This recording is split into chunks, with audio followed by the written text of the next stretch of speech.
Assalamualaikum warahmatullahi wabarakatuh.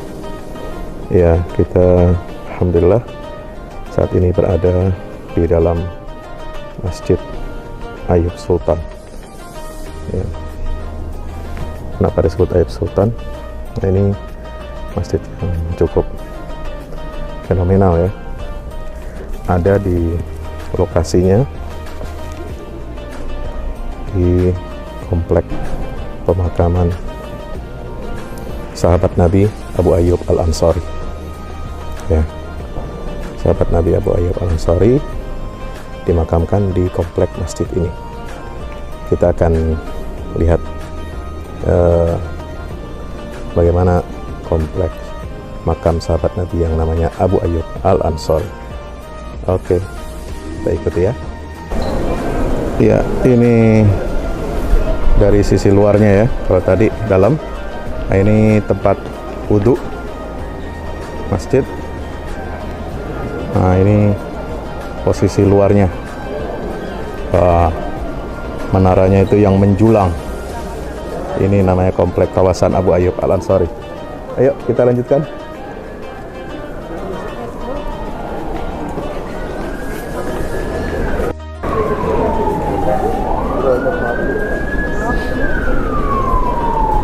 Ini pintu masuk masjid. Nah, kalau itu pintu masuk makam ya, di depan kita ini. Jadi ini komplek makam tua yang ada di Istanbul. Kenapa? Ini makam Ottoman ya? Ya, ini makam menteri-menteri Ottoman, keluarga-keluarga.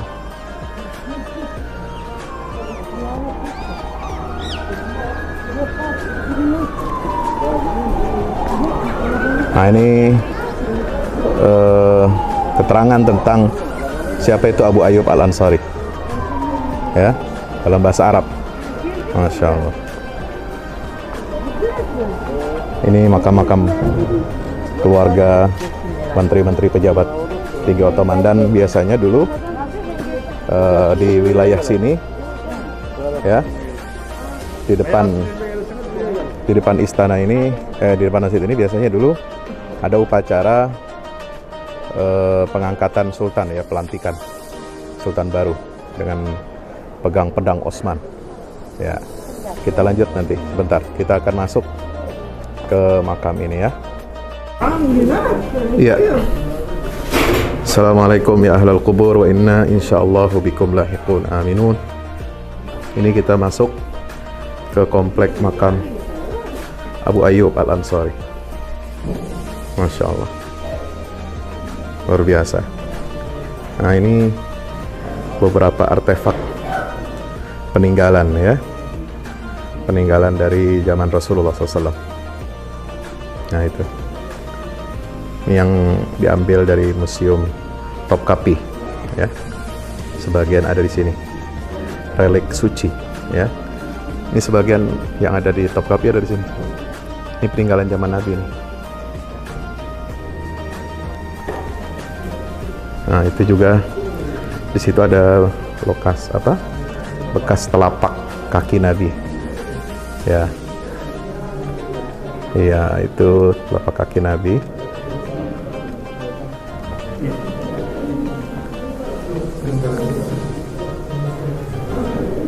Wah, ini indah sekali ya. Subhanallah. Ini makamnya Sayyidina Abu Ayyub Al-Ansari. Luar biasa. Ini makam beliau ya, teman-teman. Assalamualaikum ya ahlal kubur wa inna insyaallah bikum lahiquna aminun. Sahabat Abu Ayyub Al-Ansari, beliau adalah sahabat dari golongan Ansar, mendapat kehormatan Nabi SAW menginap, tidur bermalam selama berbulan-bulan di rumahnya sebelum membangun Masjid Nabawi setelah Nabi SAW hijrah. Al-Fatihah.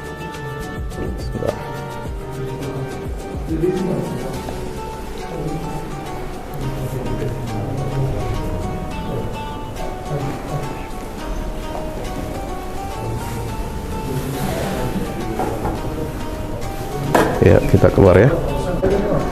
Ini kucing di Masjid Abu Ayyub ya. Kucing Turkish. Ya, udah nunggu tuh. Barusan tadi tiduran. Ya, ini komplek dari luarnya. Ayo kita ke sini. Kita lanjut. Ini dong, kalau ingin melihat dari luar bisa dari sini. Ya. Kita lihat keluar sini. Oh, semakin dingin.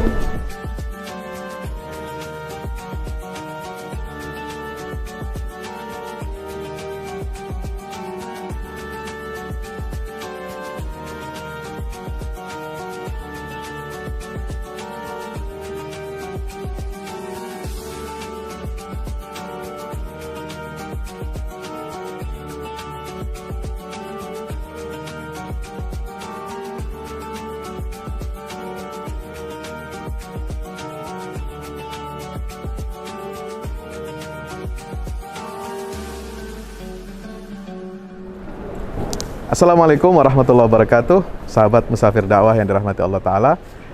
Tadi kita sudah lihat bagaimana makam sahabat Nabi Abu Ayyub Al-Ansari radhiyallahu anhu.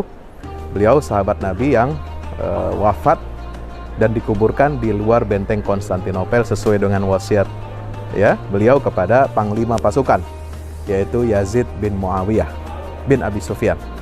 Ya, jadi Khalifah Muawiyah bin Abi Sufyan, Khalifah Bani Umayyah pertama, itu yang pertama kali membuat armada angkatan laut, pasukan perang angkatan laut, dan pertama kali beliau perintahkan kepada angkatan laut, ya, pasukan laut pertama umat Islam itu untuk membebaskan atau menyerbu Konstantinopel di zaman itu.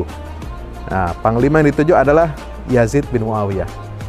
Nah, salah satu anggota pasukan ya yang diutus untuk membebaskan Konstantinopel, Bizantium waktu itu adalah sahabat Abu Ayyub Al-Ansari radhiyallahu anhu. Beliau usianya sudah sangat tua, 93 tahun. Ya. Sudah sakit-sakitan. Oleh keluarganya, anaknya dilarang jangan ikut. Ayah nggak usah. Ayah sudah tua. Untuk apa lagi berjihad? Apa nggak kenyang di zaman Rasulullah? Ya, selama di Madinah sampai Nabi wafat, kemudian Khulafaur Rasyidin, apa nggak kenyang? Ayah sudah ikut berjihad di banyak medan pertempuran. Tapi Abu Ayyub Al-Ansari tidak pernah merasa kenyang dan tidak pernah merasa bosan untuk berjihad, berjuang di jalan Allah Subhanahu wa Ta'ala.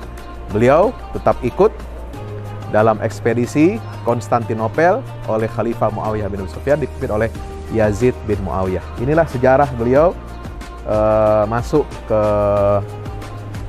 Bizantium, ya. Keutamaan sahabat Abu Ayyub Al-Ansari ini adalah beliau adalah keluarga dan rumah pertama yang ditempati oleh Rasulullah SAW setelah Nabi hijrah dari Makkah ke Madinah. Sampai di Madinah, ya, belum lagi onta beliau, ya, sambil kita lihat sini ya, belum lagi onta beliau itu duduk. Itu penduduk Madinah itu betul-betul pengen rumahnya disinggahi oleh Nabi SAW.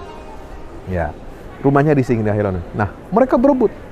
Nah, yang kedapatan ditempati oleh Nabi SAW atas pilihan onta Nabi itu Al-Qaswa, itu berhentinya persis di depan rumahnya Abu Ayyub. Dan itu menjadi isyarat bahwa rumah Abu Ayyub adalah rumah yang akan ditinggali sementara oleh Nabi SAW sebelum membangun Masjid Nabawi. Ini keutamaannya. Beliau orang yang sangat dermawan. Beliau orang yang sangat husnuzon kepada orang lain. Ya, seperti halnya Sayyidah Aisyah waktu itu dituduh berbuat serong, berbuat zina, ya, dengan seorang sahabat Nabi yang lain. Beliau, Abu Ayyub dan Ummu Ayyub adalah sahabat Nabi yang paling membela kehormatan dan kesucian istri Nabi Sayyidah Aisyah radhiyallahu anha. Tidak mungkin, kata Abu Ayyub. So apa?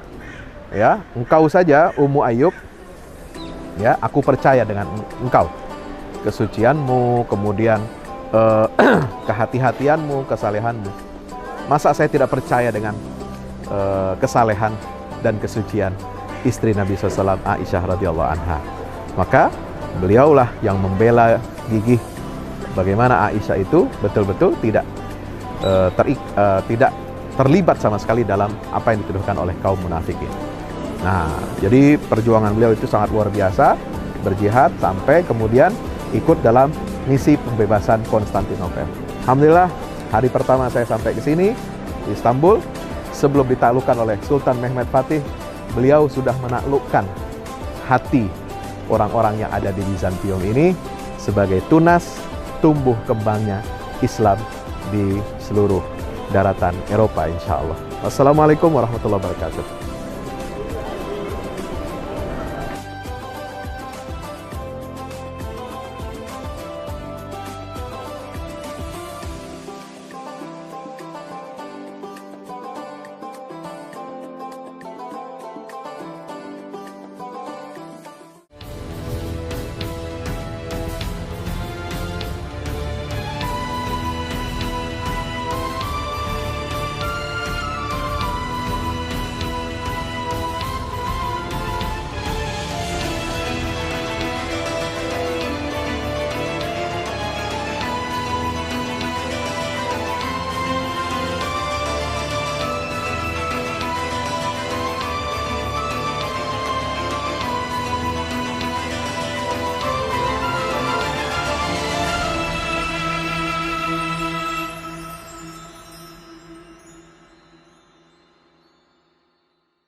Assalamualaikum warahmatullahi wabarakatuh. Alhamdulillah, kita udah selesai pengecoran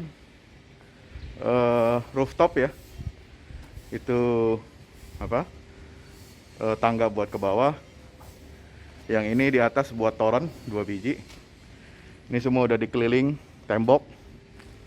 Ya, ini untuk lantai paling atas buat futsal, buat jemuran, buat apa, tanaman hidroponik juga ntar insya Allah ya. Terus support ya teman-teman. Alhamdulillah terus selesai pengecorannya semuanya ya. Ini progres kita terbaru, dan jadi buat olahraga, buat utilities ya, multiguna. Nah, kita turun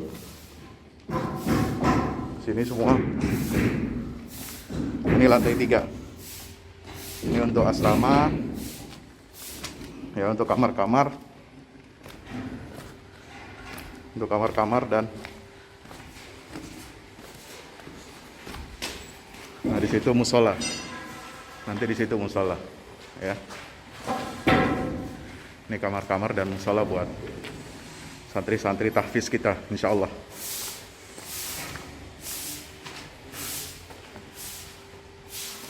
Nah, ini lantai 2 kita turun.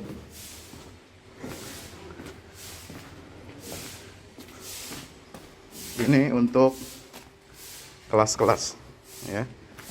Kelas-kelas tahfidz, kelas-kelas tadabbur. Insya Allah semua udah jadi. Alhamdulillah, bukan dukungan antum semua. Nah, tinggal ke bawah, di sini buat aula. Aula semua di sini ya. Mohon doanya terus, mudah-mudahan berkah, mudah-mudahan cepat jadi finishing.